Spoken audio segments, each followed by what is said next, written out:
guys, may nakita tayo dito bagong motor, no? So bago to sa market. So meron na dito sa Pilipinas. So ito guys, so kaya ang tawag dito, CX Moto na Na 500. ayun, CX Moto rin. Oo, naked naman siya. 500. Pero wala siyang general na tawag. Wala pa. Kumbaga 500. Oo, parang gano'n. Naked, ganun pa lang. So ito 390. 390. Tatanong pa lang sana kita, anong sikreto sa pagkebet? Walang sikreto. Wala? Anong sikreto mo? Wala sikreto, mas mura benta. Ibenta mo 100 to, mabilis ibenta. CX Moto na inline 4. Tapos stock niya to, searing damper, tapos TFT gauge. Ganda ng tunog, boy. Grabe, 390 lang.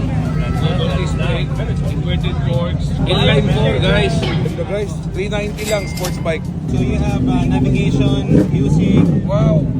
phone, Wow, nasa-set siya. Street Sport Custom. Tapos pwede may custom. Engine power, ABS, traction control. Wow, galing. Available sa Access Plus. So, meron ba isa guys? Ito yung CX Moto rin na parang super 4 siya guys. 500cc F. So, inline 4 din. Napakaganda. Magkano to? 370. So, ito guys, so, sobrang mura. Double disc brake, inverted forks na rin. Naka-LED. Tapos, inline 4. Pabomba ka, boss! Available may Access Plus. 370,000 para super 4 talaga guys. Guys, Gino Rubino ng Moto Deal, oh. Guys, na-testing ni Gino Rubino yung ano, CX Moto Super 4. Oh, CX Moto Super 4. Oh, diba? Alam ko, pulis eh. Ayun, pag-ilaw sa likod, oh.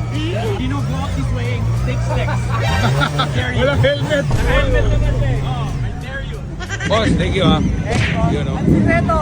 Wala Ano sikreto. sikreto mo? Benta mo ng mura, madali na ibenta yan. Benta mo ng mga 150. Wag! Boss, thank you ulit.